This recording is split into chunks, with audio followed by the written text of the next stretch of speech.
बच्चे चैनल। अस्सलाम वालेकुम। आज की इस कहानी में हम आपको बताएंगे कि शैतान कैसे वसवसा डालकर अच्छे कामों से रोकने की कोशिश करता है।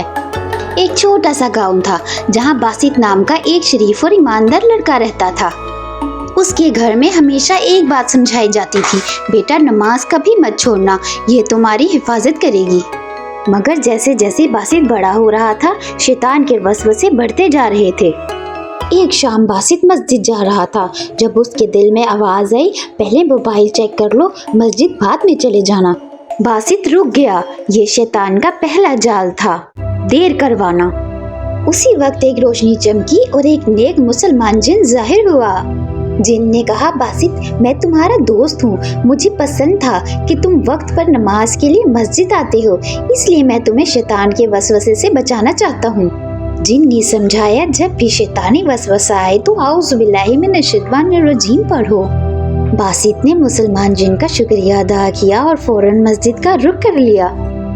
अगली सुबह बासित स्कूल जा रहा था कि तैमूर ने कहा, चलो गेम जोन चलते हैं, स्कूल से छुट्टी कर लेते हैं। बासित हिल गया और शैतान ने फिर वसवसा डाला, एक दिन नहीं जाओगे तो क्या हो जाएगा। जिन फिर हाजिर हुआ और बोला, बुरे दोस्त शैतान का दूसरा जाल है, याद रखो मैं तुम्हारा दोस्त हूँ और तुम्हें हमेशा सही रास्ता दिखाता रहूंगा। बासित ने फिर हिम्मत दिखाई और सीधा स्कूल चला गया। रात को बासित का होमवर्क छोटा भाई खराब कर देता है। शैतान फिर से वसवसा डालता है, चिल्लाओ, गुस्सा करो। बासित गुस्सा करने लगा, लेकिन जिन ने फिर से रोक लिया।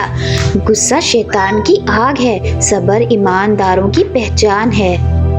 बासित ने फिर से गुस्सा पी लिया और भाई से नरमी से बात की।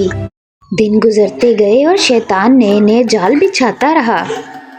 कभी नमाज में सुस्ती, कभी बुरे दोस्त, कभी गुस्सा, कभी झूठ या छोटी छोटी गलतियाँ। बासित हर बार जिन की बात याद करता, शैतान छोटी छोटी गलती से शुरू करता है। अगर तुम छोटी छोटी गलती पे भी अल्लाह को याद रखोगे तो कोई शैतान भी तुम पर काबू नहीं पा सकता। वक्त के साथ साथ बासित का ईमान मजबूत होता गया और वो स्कूल में अच्छा परफॉर्म करने लगा। लोग उसकी ईमानदारी की मिसाल देने लगे। बासित के दिल में ये यकीन बैठ गया कि मेरी ताकत मेरा ईमान है। अगर मैं अल्लाह को याद रखूं तो कोई शैतान मुझे हरा नहीं सकता। बासित ने दुआ की, या अल्लाह मुझे हमेशा सही रास्ता दिखा और मेरे दिल को नूर से भर दे। बासित ने इरादा कर लिया कि वो हर मुसलमान तक ये पैगाम पहुंचाएगा, शैतान का मुकाबला सिर्फ ईमान से होता है। कहानी अच्छी लगी है तो चैनल को सब्सक्राइब करें और वीडियो को लाइक करना बिल्कुल भी मत भूलें। शुक्रिया।